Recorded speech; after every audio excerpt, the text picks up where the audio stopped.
Iran war ceasefire को लेकर सबसे बड़ा सिग्नल अभी भी सामने आया है। डोनाल्ड ट्रंप ने दावा किया है कि ईरान डील अब लार्जली नेगोशिएटेड हो चुकी है और इसकी अनाउंसमेंट जल्दी ही हो सकती है।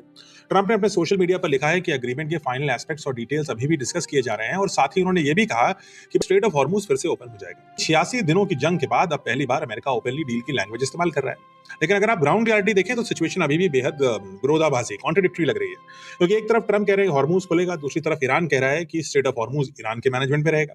सिंपल लैंग्वेज में दोनों साइड अपने अपने लोगों के लिए डील को एक कंप्लीटली अलग तरीके से पेश कर रहे हैं और यही अनसर्टेनिटी का सबसे बड़ा इशू है।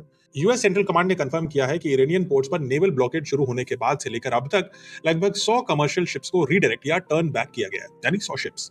रिपोर्ट्स के मुताबिक ईरान ने इससे लगभग $500 मिलियन पर डे का इकोनॉमिक लॉस झेला है, यानी इकोनॉमिक प्रेशर क्लियरली मैसिव है, ईरान के ऊपर भी है। और शायद यही वजह है कि डिप्लोमेसी अचानक से तेजी से बढ़ती दिख रही है, क्योंकि दोनों साइड को इकोनॉमिक लॉसेस भारी भरकम हो चुके हैं।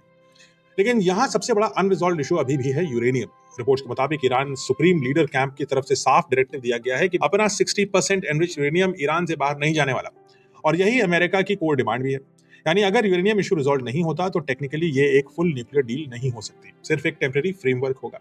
और इंटरेस्टिंग बात यह है कि सिर्फ ईरान की पोजीशन ये नहीं है, डील का ऑपोजिशन 3 अलग अलग डायरेक्शन से मिल रहा है। इसराइल इस इमर्जिंग फ्रेमवर्क से खुश नहीं है, हालांकि इसराइल किसी भी फ्रेमवर्क से खुश नहीं लगती। सीनियर रिपब्लिकन सेनेटर्स भी पब्लिकली क्रिटिसिज्म कर रहे हैं कि डील ईरान के न्यूक्लियर प्रोग्राम पर सॉफ्ट हो सकती है, यानी ट्रंप की पार्टी खुद इस डील का विरोध कर रही है। और ईरान की अपनी हार्ड लाइन एस्टैब्लिशमेंट, विशेषकर आईआरजीसी, अपनी रेड लाइन से पीछे हटती नहीं दिख रही, यानी न्यूक्लियर मटेरियल तो हम नहीं देंगे। इसी बीच यूरोपियन यूनियन ने भी ईरान पर स्ट्रेट ऑफ हॉर्मुज ब्लॉकेड को लेकर के नए सैंक्शंस मूव करने को अनाउंस किया, यानी ईरान पर दबाव बना रहे हैं बाकी देश भी। यानी एक तरफ डील की बात चल रही है, दूसरी तरफ सैंक्शंस भी बढ़ रहे हैं। ये एक डिप्लोमेटिक कोऑर्डिनेशन है या प्रेशर टैक्टिक, अभी ये बात साफ नहीं है। ट्रंप डील की बात तो कर रहे हैं, लेकिन ईरान अपनी रेड लाइंस को रिपीट कर रहा है। इसराइल स्केप्टिकल है, सब पे संदेह है उसका।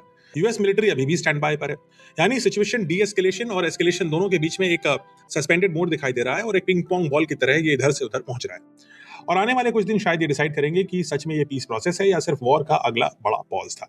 कमेंट्स में मुझे बताइए कि आप ट्रंप पे थोड़ा विश्वास इस बात कर पा रहे हैं कि डील नजदीक है, क्योंकि ट्रंप ही नहीं यूरोपियन यूनियन भी कुछ कदम उठा रहा है इस समय, या फिर आपको लगता है कि ट्रंप एक बार फिर से स्टॉक मार्केट्स को मैनिपुलेट करने के लिए वही फॉर्मूला इस्तेमाल कर रहे हैं कि वीकेंड पे कुछ अनाउंसमेंट करो और जैसे ही वीक शुरू हो, मार्केट्स मूव हो, उसके बाद वो अनाउंसमेंट वापस ले लो। तो क्या है सच्चाई? क्या डील हो रही है या स्टॉक मार्केट मैनिपुलेशन जारी है? क्या ख्याल है आपका? कमेंट्स बताइए।